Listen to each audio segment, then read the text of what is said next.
right, we'll give this a few more seconds, let some people roll in. This video is being recorded, of course. We will send it out if you can't stay for the duration, but might as well get this party started. So we're going to talk about the 2022 outlook. 2021, as you all know, was a fantastic year in spite of the shutdown supply chain issues that we had in 2020. And we're all curious to where we think 2022 will be. So, as you know, Kruse Asset Management uses a lot of data to make all of our investment decisions. We try to look at the numbers and keep our biases out of this. So we're going to be talking a lot about data, a lot about where we think the odds are in our favor, and how we can take advantage of certain market conditions and situations. So without further ado, we're going to start with, I'm going to go ahead and share my screen, and we're going to start with some of our friends from Morgan Stanley. They put out a nice piece called Guide to the Market. Right JP Morgan. What's that? JP Morgan. Did I say Morgan Stanley? My bad. Yeah. JP Morgan. So they put out a nice piece, Guide to the Market, and they have, it's a pretty well thought out piece. I enjoy some of these slides in particular. As you can see, this is a slide of the S&P 500. And since the financial crisis of 2008, it looked like we have a nice line that's a pretty steep curve. And then after the shutdown, it takes an entirely different angle up. So one could argue that this is, off pattern of even this aggressive move. So are we expensive here? I mean, I was arguing for a while that we are expensive. If we look at some other numbers here, this chart is the S&P valuation, and it's a long-term average. I'm going to put this highlighter on here. So the long-term 25-year PE ratio average is 16.83. So what does that say? It means that we're willing to pay $16.8 for a current dollar of earnings. And as you can see, this has been through a big cycle. During the dot-com boom, we got up in the almost 25x range. And then it reversed back down to the mean and got down into the single digit range during the financial crisis. And now we've seen a full turnaround. And this dotted line here is one standard deviation above this average. So we were approaching these same levels as the dot-com boom, and we all know what happened after that. So here we are at 21.2 PE ratio. And you could argue that that's okay because interest rates are low. But looking through history, if we look back and say, how is that going to affect our forward one-year returns, which is what this whole point of this webinar is about. If we look here on the left side, this is a forward PE ratio and the subsequent one-year returns. And right now we're at 21.2 PE. So that puts us right here. This orange line is regression through these dots. Now, John, I don't have to be a data scientist to look at this. Does this look like it has a good relationship, or does it look kind of random to you? Yeah, it looks like at 21 times, 22 times earnings, that red dot, it looks like you have equal probability of being above that, 20% return, and equal percent being down there, right? 20% to the downside. So we can see this by the R squared, and that's basically the relationship or the, I don't know, effectiveness, I'm kind of losing my word here, of what this line is. Does this line actually mean anything? Is it a kind of a randomness, or is it perfectly correlated? If it's perfectly correlated, this R squared would be 100%. If there's no relationship at all, it'd be 0%.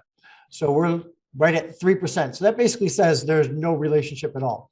So why am I showing you this? Well, here, we are at 21.2. It looks like, as John was saying, you could have some robust years, but robust returns in the next year, 20%. There were even some cases where we had 40% returns at PEs of this level. Seems to me there are a lot more dots down in this direction where you could have some pretty solid negative returns. But at the end of the day, it's kind of a crapshoot. So if we move over to this right slide over here, it's the same data, but forward PE and subsequent 5-year analyzed returns. And what this says, this orange line is drawn through these data points. Now you can look at these, they're much tighter than they were over here. And this R squared is at 39%. So at least it looks like there's some relationship, and I can even eyeball it and say, wow, it looks like there's some relationship here. So at 21.2 forward PE, that basically says we're expecting no returns, an average annualized return of 1%, 0.5%. Some cases we had maybe lackluster, but definitely below average. Some we had negative returns for 5 years. So over that, you can have some great years and some really bad years, but net looks like it's going to be a challenging return environment for the S&P 500. So we're going to talk about some of the breakdowns and components of this. This is corporate profits and sources of earnings. This is the E in the PE ratio, right? So we have the price and we have the earnings. So let's look at the earnings, the E in the PE ratio. And as we know, 2019 had a great year. 2020 with the shutdown, the earnings were low. 2021, these are still estimates because the fourth quarter aren't in yet, but knock the cover off the ball, right? So you had humongous growth from 2020 to 2021, and they're anticipating this move up. John, why don't you talk a little bit more about what the numbers are specifically with this S&P 500 earnings? Sure. So yeah, as you can see, 2019 came in about 160, 60-ish. 2020 during COVID dropped all the way down to below 125. And 2021 wrapping up should be somewhere around $205 in earnings. So we see a lot of pent-up demand, a lot of pent-up reopening, a lot of pull forward demand, a lot of things going into 2021 numbers to get us to about $205 in earnings, materially higher than the 2019 year. And then once you look forward to 2022, which the market very quickly will start to use as the earnings component of the PE ratio, you know, the consensus is somewhere around $225, so around a 10% move up. So those are the current consensus numbers, but what we're going to do is try to break this down and see what is likely, and then look at this as a function of valuation and earnings and what the likely outcome for the market is using all these data points. So as Stuart showed on the last slide, 22 times earnings, I think it's 21.18 actually, was the December 31 valuation multiple. So if you would apply a 21 times earnings to $225 of earnings, which is the consensus current estimate here for 2022, we get a $4,600 S&P market. And I actually didn't look today or have it written down today, but let's see, S&P is at 4,700. So that would be a negative return on the year if we have a 21 times earnings multiple. But what we think is more likely, and Stuart, maybe you want to flash backwards to that other historical valuation slide, is we think that the valuation are going to continue to fall. One more to the historical. Yeah, this one. We think valuation could continue to slope back down towards its historic average and even to its one standard deviation, one standard deviation higher average of 20 times. So, and I can go into that in a second, but if you would apply a 20 times PE ratio to the 2021 earnings estimate, you get a $4,400 S&P. So down about 5 to 10%, depending on where we measure it from. But what we want to do further is look at why we think that, right? So why do we think earnings are going to, or the valuation is going to continue to drift lower? Why do we think there's pressure and risk to the $225 earnings number that the consensus has? And let me talk about that really quick. So there's 4 potential headwinds between earnings and valuation. The first, and I'll go through these quickly, the first is supply chain and margin issues. We all know that freight stuck places, trucking shortages, ships caught out on the ocean, and I'm sure a lot of you had Christmas presents that did not get delivered on time. COVID flights, COVID trips, COVID everything, weddings getting delayed. So you have this whole onslaught of just things being delayed, pushed back, margin pressure, delayed purchases that could bring down earnings. Tax hikes. So 2021 was supposed to bring a tax hike that Bank of America estimated was going to be a 5% hit to earnings. That did not happen, and that's not currently in the consensus estimates. If Congress and the Senate and the House, they come to a agreement. 2025 numbers of 225 could drift down to 210 to 215 earnings power. More importantly, we see rates rising. The Fed just said that they're going to probably raise rates 3 times next year in 2022, in addition to slowing their easing of the housing market or their housing mortgage-backed security purchases. All things considered, you see the 10-year drifting higher. I think Stuart's pulling this up, currently at 175. And a lot of estimates show the 10-year should maybe drift higher towards 2. There you go. So a lot of the current market pressure you've seen as rates have gone up over the year. And we can obviously we'll see that to continue to go higher. Why does this matter? That's a higher interest rates are a key component to lower valuation. Without getting into all the math, Stuart and I discussed this a little bit earlier. It's a key component of the discounted cash flow metrics of how you value equities. The higher rates go, the lower valuation should go. And it's should be a one-to-one linear relation to some extent. Higher rates go, valuation lower. So 21 times earnings prior, we see probabilities that it could go down to 20 times earnings, like we said. So Stuart, there you go. It's just even breaking down that further. What we saw is earnings growth grew by 34% and the multiple contracted by 7.6%. So you had an S&P return of around 27%, which is what we saw in 2021. So if our thesis is that we're going to have small or low earnings growth and continued multiple contraction of 10%, then we're going to have lackluster returns in the S&P 500, which is just kind of what the multiples, what this chart would suggest we would have over time, right? So I've actually put out some videos before that was calling for PE compression when interest rates rise, because as John says, basically you get a discounted cash flow issue. So the money that you earn in the future is discounted more back to present value. So the value of the company is worth less, not worthless.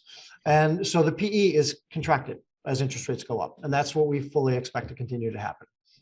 Okay. So should we talk about a few things of how we're positioned and what we're doing about this?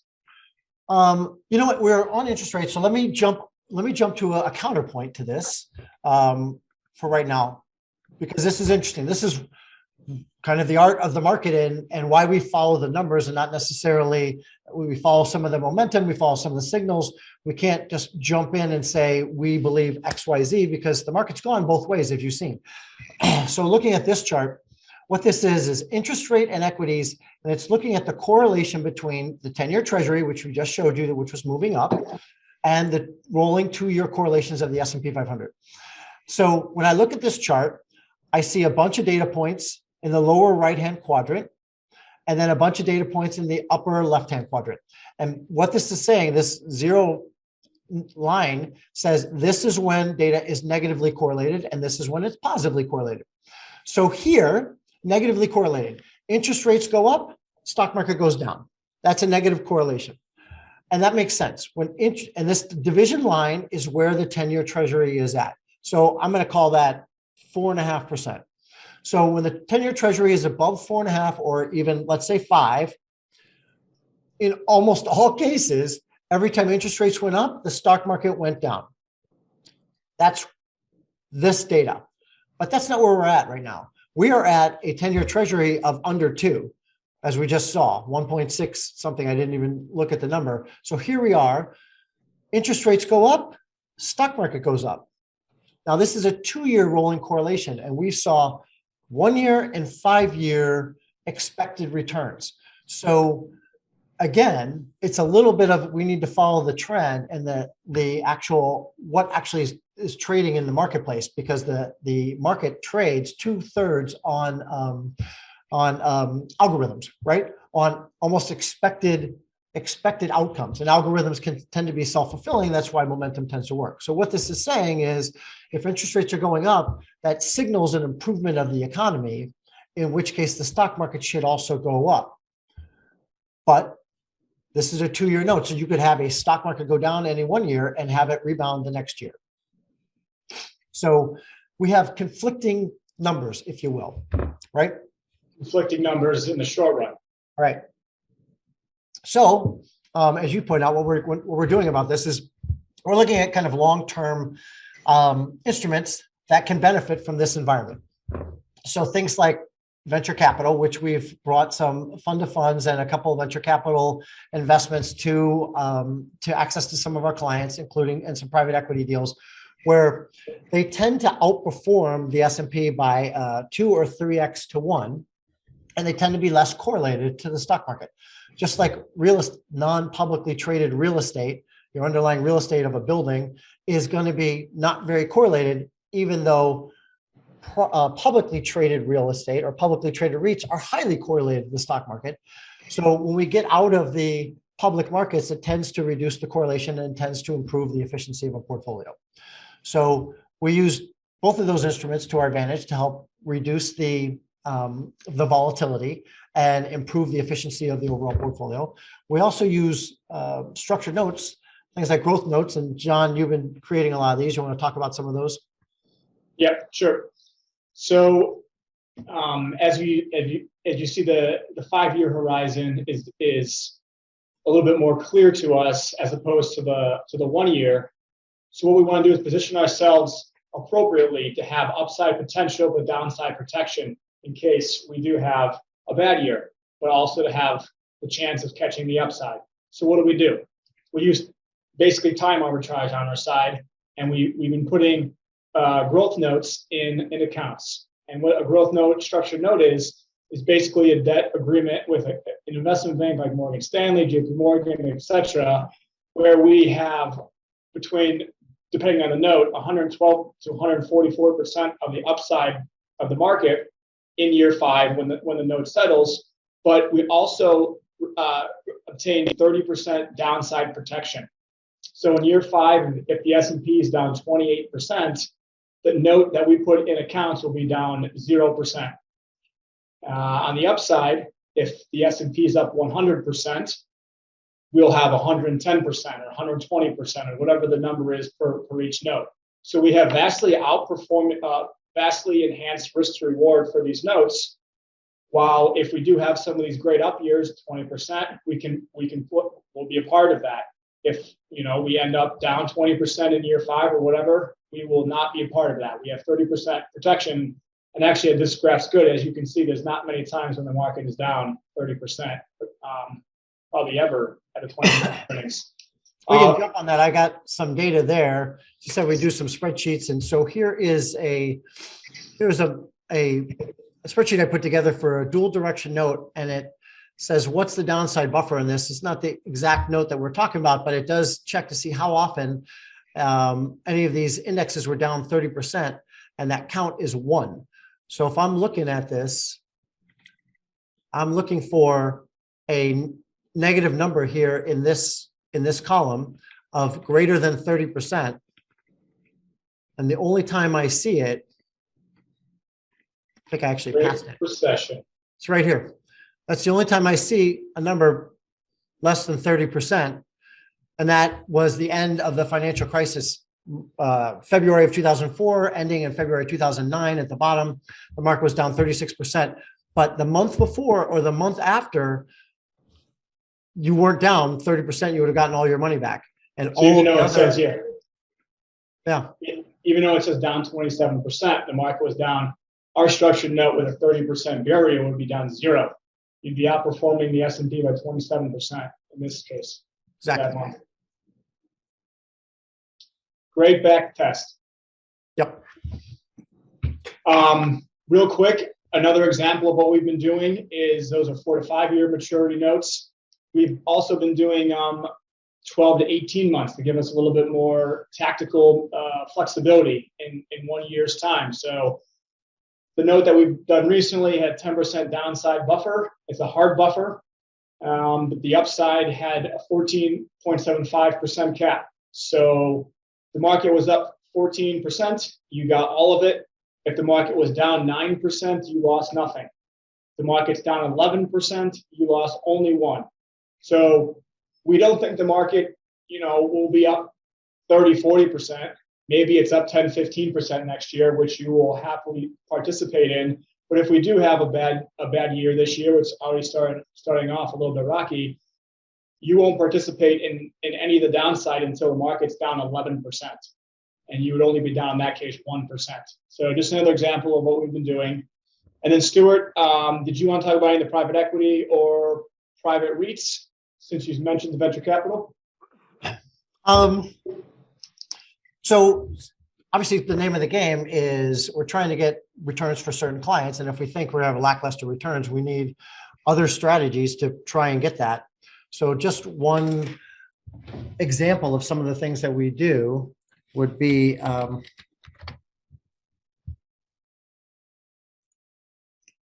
so here's an interval REIT. So as I mentioned, underlying real estate tends to not trade with the stock market. It's influenced by the economy, of course. So if the economy is getting weaker, then the underlying real estate could possibly get weaker. But in general, it doesn't move very well with the stock market. Your house, the price of your house or the price of the building that you work in doesn't change a lot if the market's moving up and down. However, publicly traded REITs move quite a bit. So if I were to look at, I don't know, I'm going to look at ICF, and then here is, sorry, SPY. So what we're looking at right now is we're looking at the S&P 500, which is in the gold, and we're looking at a REIT index, which is in the purple. So the S&P outperformed, but you can see they move, especially in the downturn, they move quite a bit together. Sometimes not so much, like this, they separate a little bit, but there's a lot of ups and downs here. But if we use an interval fund or some fund that's not traded with close to the S&P or daily on the marketplace, you have a nice smooth return. And if I look over, I'm going to look over a 5-year window. This is, oh, I'm sorry, that's the S&P 500. So if I look over a 5-year window, that's a 10-year annualized return roughly, with low volatility. I'll take that. Now, I don't think we're going to get that moving forward in real estate, but at the same time, if we want a low volatility fund and we're trying to get low correlation to the S&P 500 and still get returns with dividend and interest, this is a good strategy. So these are the kinds of things that we look for all the time for our clients. Private equity looks like that as well. Sometimes we'll place non-traded REITs. So this is an interval fund. We might place non-traded REITs in the client's accounts so that they have even less market influence over them. And in addition to this interval fund that's on the screen, we've also had other alternative assets, private market real estate funds that own assets like the Bellagio and other 1,600 other properties around the United States that has monthly income diversified against public market volatility and does not, it doesn't have a concentration in any one geography. So it's very diversified. You won't be able to pull it up on this, but it's, you know, owning the real estate sector without the volatility of the public market. So between that and other private equity assets, and like you said, Stuart, the venture capital, there's some of the ideas that we've been, you know, starting to implement without having the public market volatility. And we're doing this, some of this, because obviously bonds are challenged right now. If I'm looking at a 1-year bond, fixed income, so this is the AGG, the aggregate corporate bond index, it was down last year because you have rising interest rates. So it's simple bond math. When interest rates go up, bond values go down. There's no speculation there. That's just bond math. So if our thesis is that interest rates are going to continue to move up and price give you PE compression, you're still going to be challenged on the bonds and the fixed income side. So again, how do we get income into the portfolios? Again, we turn to some structured notes, but a different kind of structured notes. So John, you want to talk about those? So good graph, Stuart, 2.53 looks like that's down over the last year. So the ag was down 1.77% in 2021. The ag is already down 1% in 2022. So if a portfolio had exposure to fixed income by way of the ag, and a lot of financial advisors and other firms use that as just a classic position, you're down. And it's supposed to be a protection, but you're actually losing money on that. So what we've done is we've said, okay, we want income, and how do we get income? So we've used income structured notes.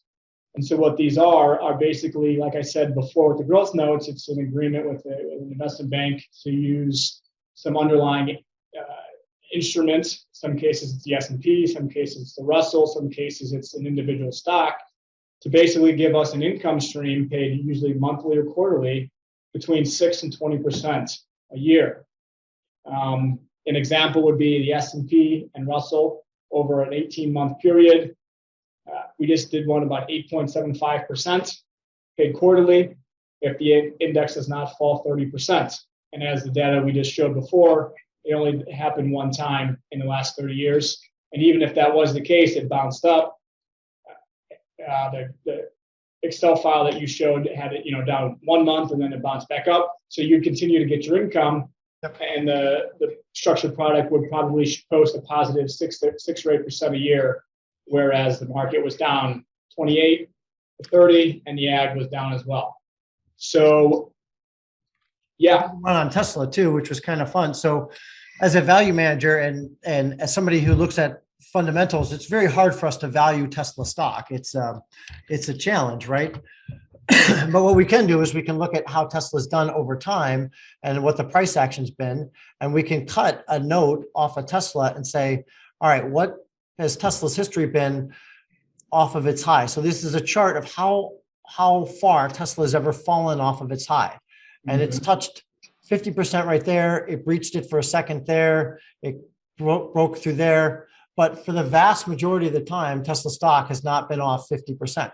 So why do we care? Well, why do we care, John? We care because we were able to make a income note using Tesla. Our barrier on the downside, we've talked about 30% on our S&P notes. We got 50% on Tesla, and that matters because we created 15 to 20% a year annualized income notes if Tesla did not fall 50%. And as Stuart shows, this is off of the literal high. It was only in that area of down 50%, maybe 2 to 3 times, and it immediately bounced back up. But we also can, write the note when Tesla is down 5 or 10% off of its high. So in theory, knock on wood, we would have income notes at 15 to 20% a year that have historically hit 100%. Obviously, nothing's guaranteed in the future, but using this data, we feel very comfortable putting income notes like this to create income for us. When Tesla went up to over 1,000, we watched it pull back to 600. We wrote the note when it was at 600. So knowing that the likelihood of Tesla to drop 50% from 1,200 was pretty low, it came close. When we wrote it at 600, now we're putting our number all the way down here. I mean, it has to literally be off the charts. It just has to be a real breakdown. So our thesis, again, our thought was that the people that are really pro Tesla will come in and buy it in droves if it ever gets anywhere near these kind of numbers. So, yeah, and in most allocations to a single portfolio is a couple percent. So we get high octane income notes for specific accounts like this, or specific assets like this.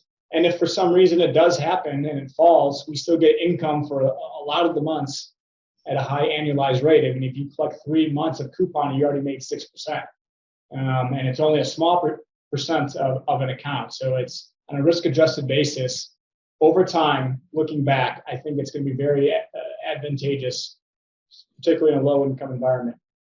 Yeah, I use that analogy of like being in Vegas. When you walk into Las Vegas, when you walk in as the player, the odds are against you, right? And if you're playing in the house, the odds are with you. So the house wants to play as many hands as possible with the odds in your favor. So the house doesn't always win.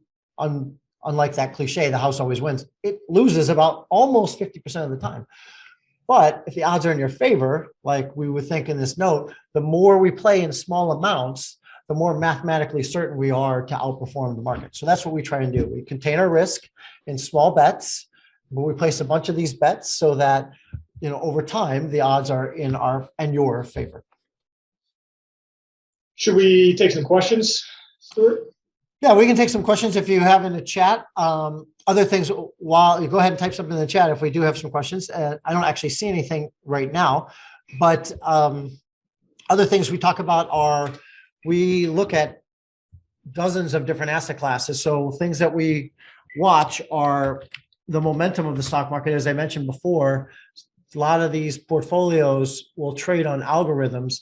And if you see some of these breakdowns, like some of our signals, you see this is the international market. You had to jump up and we're kind of green, green, green, moving up, up, up. And then we get a sell signal right here, a sell signal here, and a sell signal here. That's showing market weakness. So if we follow the money and the momentum, we should be able to sidestep some very long downtrends, which we've been able to do in the past, right? So that's just international. And one of the other reasons why we believe some of the market, you're gonna have some weakness, here are emerging markets. Emerging markets has been showing weakness for months now, and it's starting to trend down. We lightened our load right through here. So now it's been just trending down, down, down. And we're gonna stay, under allocated to emerging markets until we see it turn around. We haven't seen that we're starting to see that. Here's small cap. Small cap is showing weakness. This is mid cap, also showing weakness. But as we pointed out, large cap hasn't gotten there yet. So in some senses, a lot of the market itself is starting to show weakness. And so we're cognizant of the fact that maybe it's going to pull down the large cap as well. Any your thoughts on that? Maybe, and obviously, maybe show ARKW. We just sold out of ARKW as a tax loss sale. Check out how well that worked. So somewhere higher up there, we sold it and it just continued to decline. So yeah, so we tax loss harvested through here because it was showing weakness, and then you have a big decline there, so we're out. ICVT was the other one. ICV?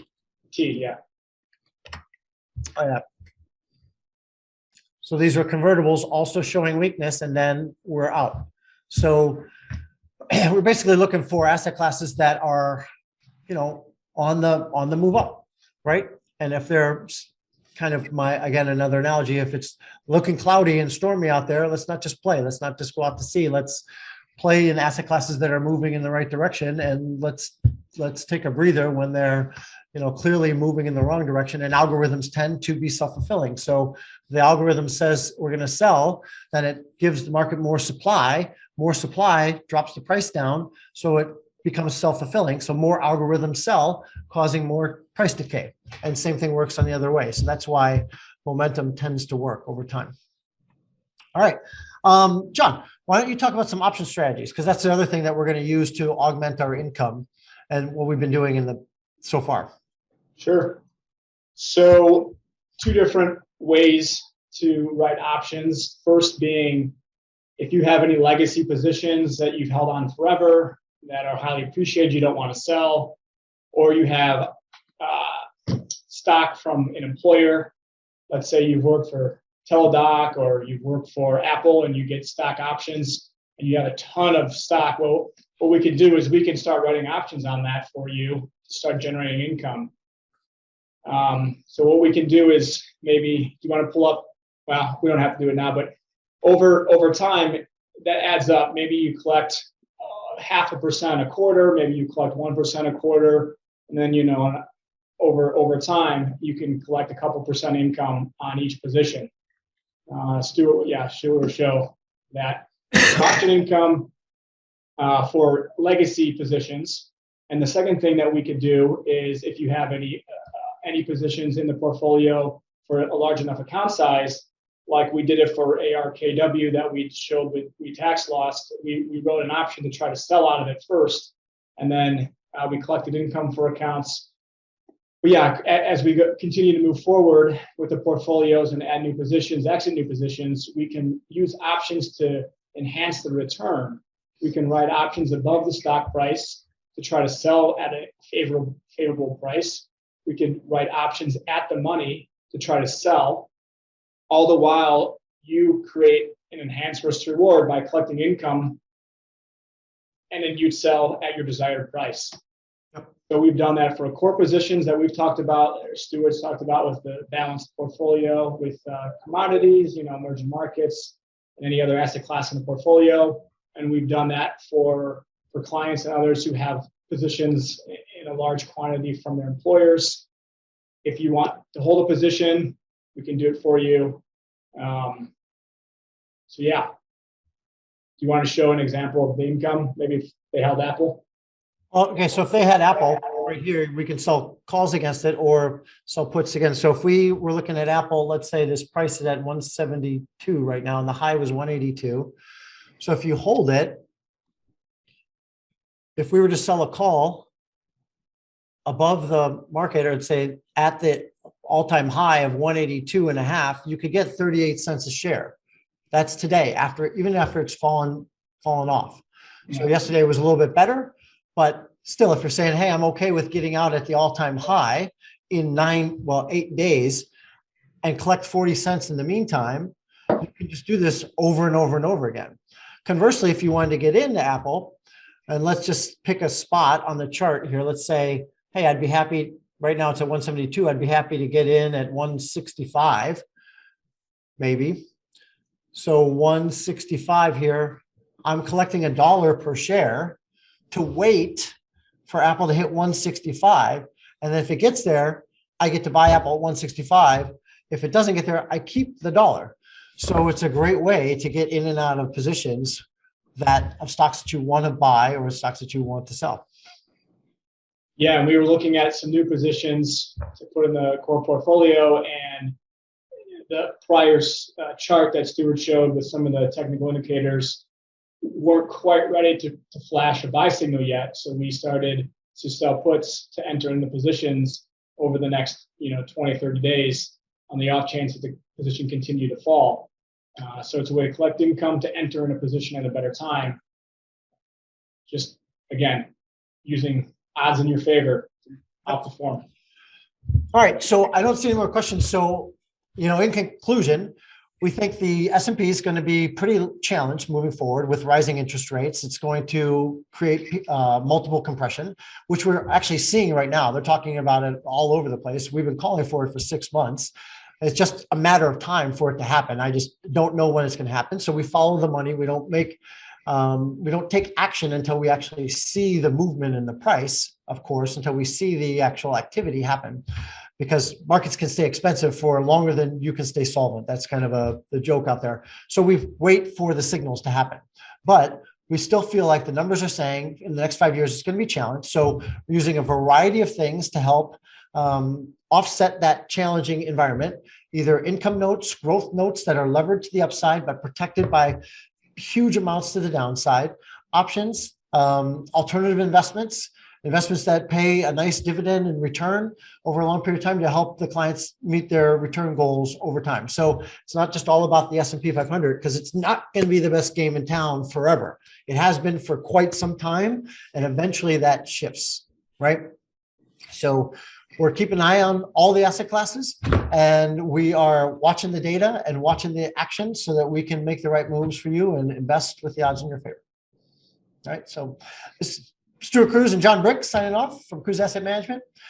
Have a great 2022.